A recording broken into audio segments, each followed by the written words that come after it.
Hey, it's Will Shannon. You made it. I'm glad you're still here. I'm glad you're still in Module 2. We've already covered in this module on nutrition, we've talked about oxygen together, and we've talked about water and hydration of the cells. Now, I know that sounds so simple, but my question is, are you doing it? If not, go and do your breathing. Go and immediately hydrate, and maybe even take some of those herbs that you're eliminating from Module 1. Now, I want to tell you what I believe.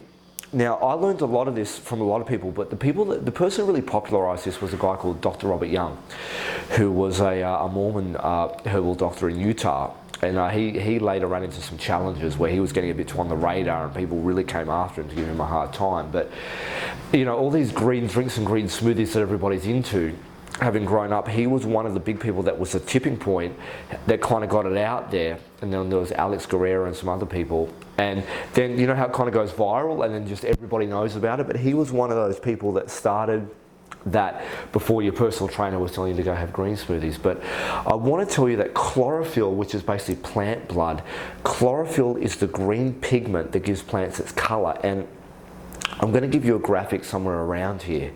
But what you need to understand about that is that iron is in human blood, hemoglobin or heme, and magnesium is in the center of plant blood. Other than that, chlorophyll and hemoglobin look or heme look very similar. It's just that one little molecule difference in the middle. So the way that we build human blood, and we think red blood cell is the primary stem cell, is through chlorophyll or through greens. Now, I don't like using just straight chlorophyll by itself, because in my clinical experience, it hasn't worked as well as using herbs that are high in green powder. So I like wheat green and barley green and alfalfa. I don't like using bacteria. I'm one of the few herbalists that don't use spirulina or chlorella. Spirulina, if you're Australian, say spirulina. If you're American, you often say spirulina. Spirulina and chlorella are bacteria from the ocean. They're algae. And when they discovered DNA testing in the 90s, they reclassified spirulina and chlorella as bacteria. So even though they're high in chlorophyll, they're bacteria. I do not work with bacteria of any form. I don't even use probiotics, and I'll explain to you why in some later videos. So greens is where it starts. We've got to get you having the greens every day. And then now around the wall of every cell is fat or oil.